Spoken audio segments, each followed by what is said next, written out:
Hey, oh, there we And are. there we have it. What's up, Luke? What's cooking, my man? Happy Friday. Happy Labor Day, Friday. Happy Friday before Labor Oh Day. yeah. Man, I losing track of days here. I lose track of days all the time, and there's just so much going on. What's interesting is that our industry, actually not just the industry, there's so much going on from an artificial intelligence standpoint. Um, I think we're really, and I don't know if a lot of people recognize this in the real estate world and in the mortgage world, but the things that are changing so rapidly and innovation has happened so quickly, a lot of them better like really figure it out and start upskilling. I, Yeah. I, I think with technology prior to AI, you could get by without having to really upskill on anything.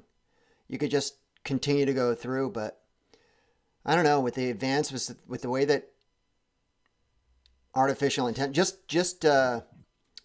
just like a general artificial intelligence, just connecting, just doing that first Yeah. layer of just learning how to communicate back and forth with asking questions, Right. that by itself. But what I'm seeing, and I think you're seeing the same thing, is now you have the whole agentic models that are Right. actually replacing a lot of humans.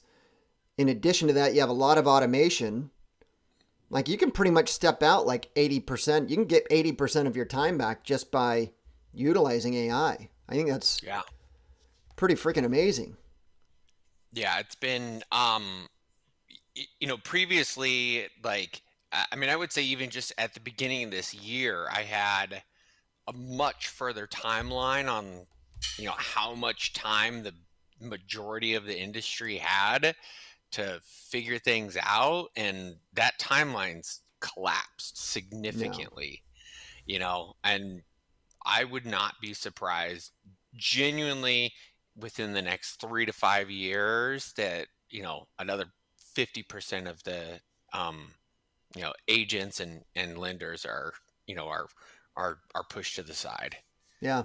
I was looking at as I conduct a lot of my research and I put together these talk tracks and a lot of things that I do is I build out timelines on where we came from. I bring people up to kind of a base level of understanding.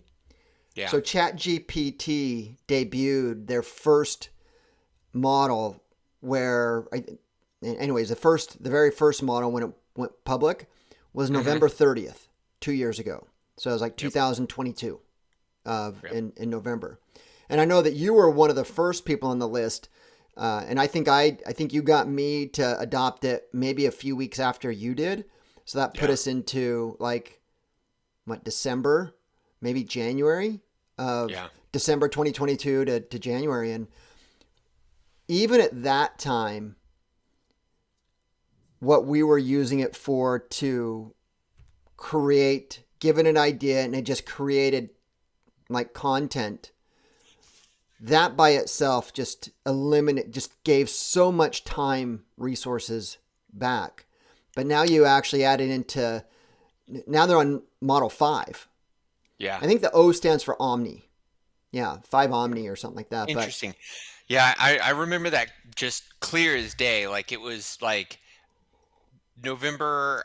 Uh, it it was like November 30th, just like you said, and then that first week of December, I took my entire team and we spent 2 days training and learning on it. Like we just wow. stopped everything, like heads down. I was like, "Holy shit, check this out!" And within that next week, I had all of my I had all of my virtual assistants. They were cranking out like, and this was just my use case at the time. They were pumping out like 5 new blog posts a day for websites. Just boom, boom, boom, boom, and I was just like, holy shit, this is so. So I mean, literal like $4 an hour virtual assistants, like putting out quality quality stuff that I would have to pay a copywriter, an SEO person. like, Yeah. Now, I was for just those of you that blown are away. watching, he gets his virtual assistants from the Philippines, and $4 an hour is like middle income. So Yeah. don't get all crazy because you're converting $4 an hour into U.S. livable standards. Because I can just No. see you getting all kinds of bad. Like I always got hit up when I Oh, had my virtual assistants out of the Philippines doing appointment setting. yeah. And it's like you're only paying them. I think I was paying them like $5 an hour because it was telephone. Yeah. I had to make sure they didn't have accents, and they were good, and it was a grind. So you know, The, and I mean, it's the cost of living. Um, I mean, there's my team members like like right now. I've have I've had the same team members for like 4 or 5 years plus, and some of them, wow, and and we I give them raises and stuff, and there's other cool things that you kind of like customary for the Philippines, like you a 13th month for a bonus yeah, at the end of the year, and insurance and stuff like that. So there's some other bells and whistles there, but um like I have people that like support entire families and are buying houses and stuff. So like and that's stuff I try to help work them towards that type of stuff where it's like what are your goals? What do you want to do? Type of a thing. yeah. So So check it um out. I'm not orange anymore. I was I orange. know. Look I, at was- you. I was orange here.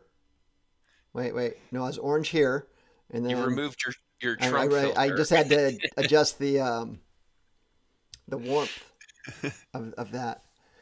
Look, I think that there's not going to be right now a replacement of the human brain. I was reading this article that was saying that our brain operates on 12 watts of power because we are electrical beings, right? They're firing things. Whereas you take an artificial intelligence and it takes like 2.1 billion or something like that. I don't know if that's right, but the amount of energy it takes to do a simple calculation that our brains do, Yeah. our brains, the human brain is still a much more efficient operating machine than AI, just because of the massive amount of power. In fact, I'm hearing that all of these like Google and Apple and Facebook, they're all looking to build out like little mini nuclear reactor sites Yeah. for electricity to drive the power usage of all Yep. of this need. And that by itself is, mind boggling. They should turn that Yeah. into automobiles next. That was an investment play that I was been looking at and dabbling with, just the power to supply the nuclear reactors to supply power. That was one of the biggest bottlenecks before Elon went full in, just building like just to figure out how to supply energy to I think they built it out in Tennessee, Hmm. but just insane levels of engineering in order to supply energy and make all that stuff operational. One of the things that I'm not just using Chat GPT. I think you're probably the same. I've kind of, each one of these uh, GPT models they can all do the same general stuff, but they all have unique personalities to it. And Right. so Chat GPT is like the ultimate generalist. And it's really good at punching out the video, or excuse me, the image creation. But now I'm using Canva, my paid version of Canva. I think that pulls out really good. If I'm Really? creating like reports, if I'm doing any type of writing, Claude, research, Yeah. Claude. Grok is really great to do research. And if you really want to be offended, put it on, use one of its personas and it'll just harass you to no end. God, what's the other one? Genesis or Gemini. Like I've been using Google Gemini quite a bit, and I'm finding a really great usage for that as well, especially as it relates into the governing of the Gmail tools, the Google tools. Did you see their Nano Banana that they just released? Uh-uh. What's that? So it's like uh, a variation of the VEO3 for the video creation, but Okay. it's like a image canvas image, so you can start out with just like a general image type stuff, and then literally like I did type see that. onto it to like It creates the still image into a video. yeah. So it's like, but you can start off creating the image, and then can like create a whatever images you want, make adjustments, like there's like a little bit more of like kind of like a Photoshop element to it where you can like draw and add stuff in, or directional arrows. I mean, tons of just different types of functionality, and then give it more direction on like a visual interface rather than having to type things out. Yeah. Bonkers, dude. Seriously. Yeah, Bonkers. I remember some of the first image stuff that came out. It was so wonky, just like people's hands and stuff, like 12 fingers Oh, I and did do that. I just this week I created. I wanted, there's that saying that you and I use is that when a consumer compares the differences between a product or service and they don't see anything uniquely different, the lowest price prevails. And yeah, so I was putting a presentation together that was talking about a real estate agent doing that with a real estate company. Because it's true. When you yeah, look at a real estate company that you might want to affiliate with and another one, and they're pretty much the same thing, just a different location and a different building, everyone's saying the same thing, right. then the lowest price is going to prevail. And so I asked Canva to create a picture of a real estate agent comparing properties. Let me see if I can pull that up. And the funny I have thing not is, I have not used Canva for images. I gotta try. I mean, oh, I'm dude, in it's there all the great. time. I gotta use it. You mean there's something that I'm going to actually introduce you to? I'm going to write the day down. That's that's a nom. Now, truth be told, you have been using Canva, but just not maybe not the AI portion Yeah, of it. I But the use it every AI day. portion, you can automate it. So you could actually have it send through your backend software through Make or NAN, and you can just put that part of your flow sequence to have AI create the prompt for AI in Canva, and it Really creates certain things. So the only thing you have to go in and do is the review, right? The quality control. love it. Let me see if I can find it here. Um, might not be able to find it. Let me go into AI.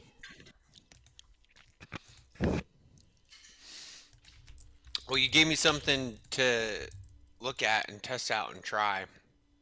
We do, um, a part of our product service and stuff. We do content for our clients, and it's a very it's definitely not by any stretch of the means like any core piece of the thing. Just another another feature that we can add on. And I just had somebody on the other day, and um, they had like a couple million views on their stuff.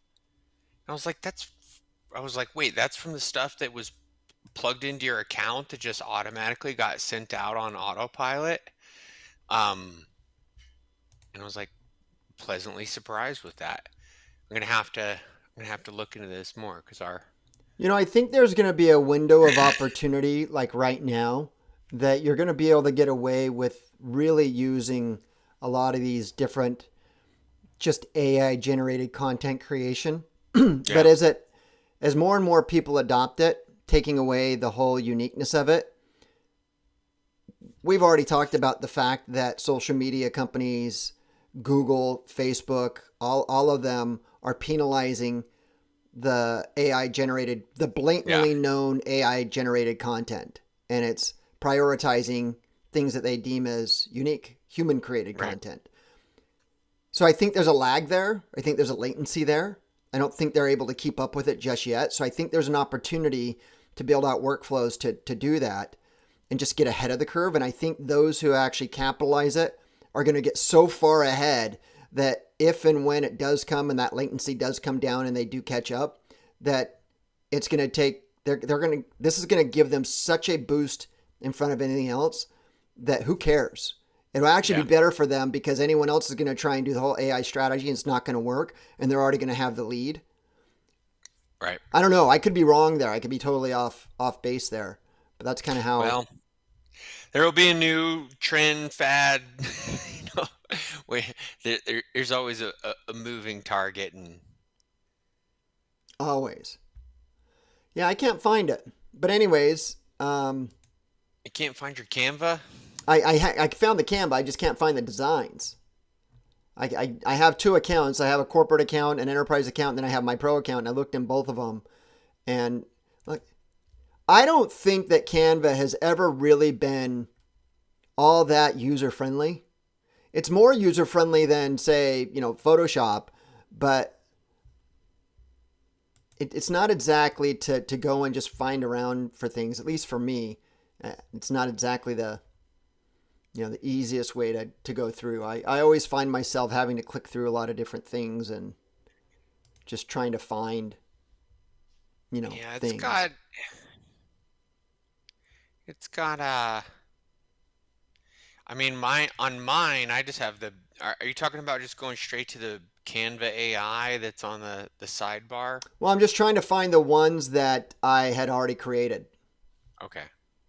and I'm having a Yeah. hard time. No, I hear you there. I mean, their core search functionality is pretty decent, but the if you don't remember what you named something, or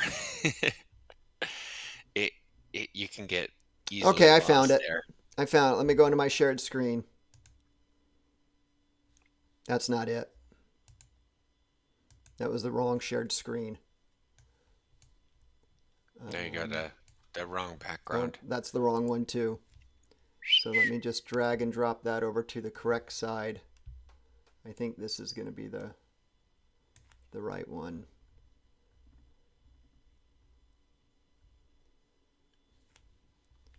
And I'm gonna have to there we play go. around with it. So I wanted them to create images, and you can see that he has 3 arms. This dude's got 3, this dude's got 3, and this dude's got 3. They're all really great if they just didn't have that third arm. Oh my And then gosh, that's her, awesome. she's not holding anything. So I ended up using this guy, and I just thought it was funny because I can just make a joke about it having Yeah. 3 arms. But I also wanted to make sure that I had one where it was a futuristic one where I was going for a real estate agent like in a hologram. So they're Yeah. like, I'm thinking like, okay, what's it going to be like in 20, 30, 40, 50 years? We don't have flying cars, so I don't want to be, back in 1975 and 2025, we're going to have flying Right. cars because we don't have those. So it's like, okay, what are the chances that I could be a hologram or the AI could be a hologram? And so that's Mm. what I was doing. And I had to come up with a lot of different prompts. So every single one of these rows is a different prompt. So I was just testing it out and trying to figure it out. But then towards the end, I had to talk to it, say, okay, the real estate agent has to appear to be somewhat transparent. And so now you're starting to see how they're coming in a little bit more transparent, like they're a hologram. Cool. But you, Pretty decent. yeah. And the cool thing is it automatically makes it into the different sizes I need. A lot of Right. times when I'm putting together a slide deck, I can, Yeah. I use that right side as an image, and then I use the left side as a font. It's just really easy to throw something together that looks presentable. But super easy. You just throw the prompt in here, choose which ratio you want. You can even do what kind of style. I've been using the cinematic ones, and it Can just you punches it add out for you. in audio on these ones, like where you can do like the voiceover talking to make it a video? or just add the audio on this stuff? You know, I haven't really gone that far into the audio stuff, but look, watch how fast this is. Create a professional real estate agent showing a modern home. That's just a very simple prompt. And Yeah. then look how fast it punches out the images.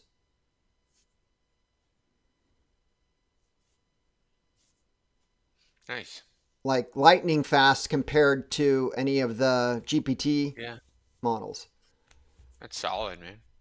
And so what I'm trying to do, hey, did you notice that screen? How I went back?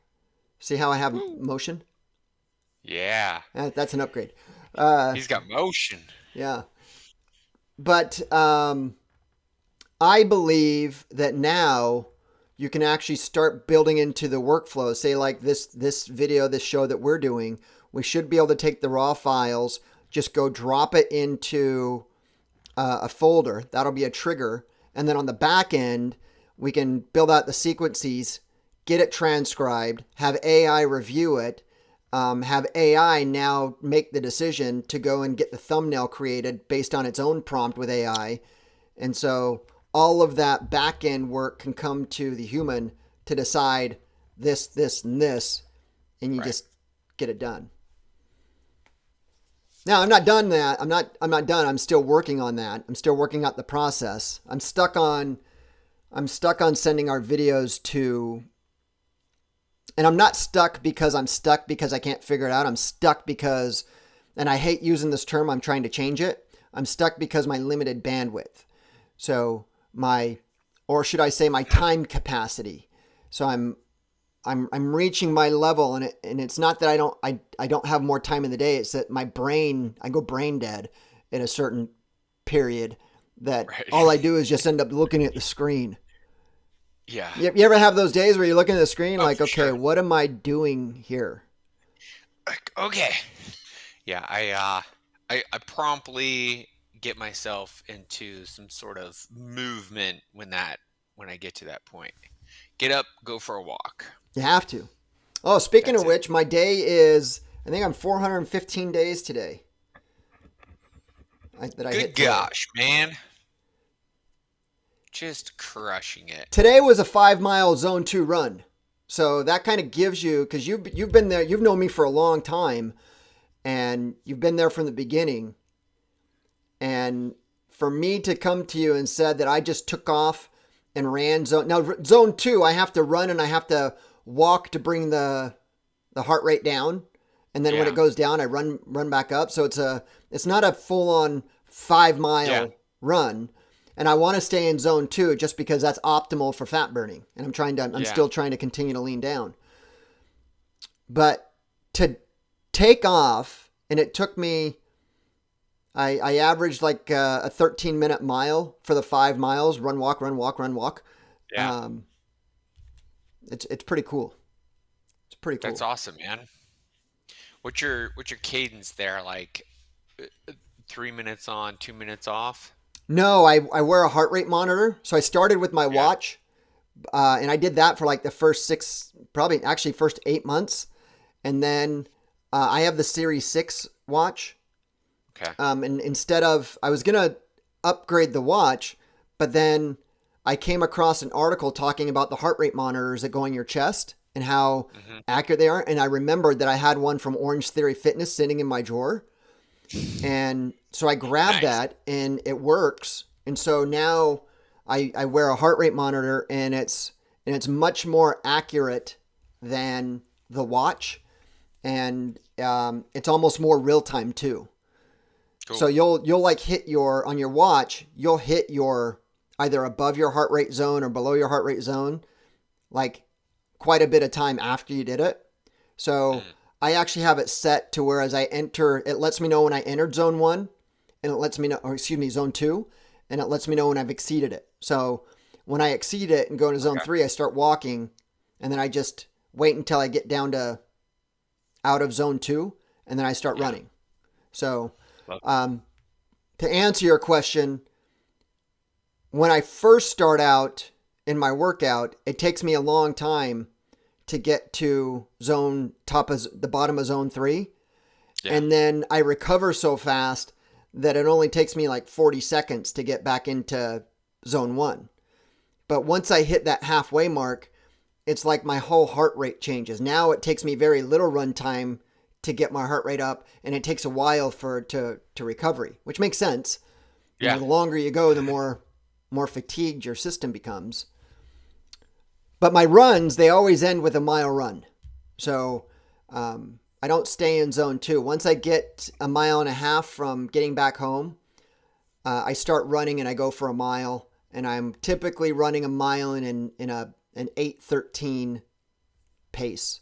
So it's my new thing. It's my I I got into some running, years ago, but it's never been my thing. I've never really fully embraced it. Did push myself to do a couple runs and stuff, but well, I still do the ruck. That's my Semper ruck, yeah, always ruck. That's my base. The only reason why I ran today is because given the weight that I'm doing, I have to recover. I have to let my traps and everything recover, and I get bored walking. So, so that's why I actually. Plus, it actually helps you go longer and such. So, I don't know, man. There's no method to my madness. yes, There'll there be a is. day that I just decide that I'm just going to go for a 3 mile run just to get timed, Right. and there'll be days that with rucking, I'll just throw on 60 pounds and see how far I can go and how fast. I love it.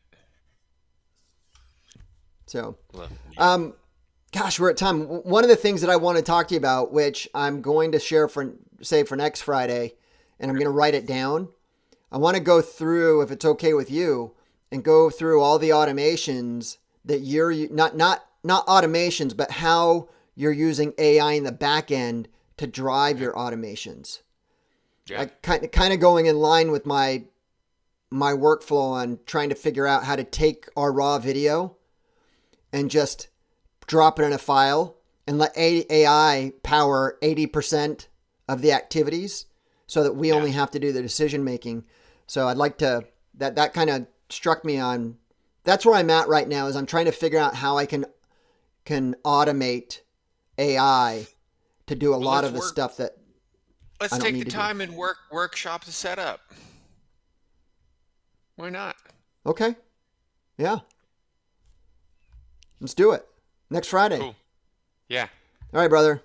Well, All enjoy right, your my Labor man. Day weekend, and I'll catch you next Friday. Likewise. Let's get All it. right.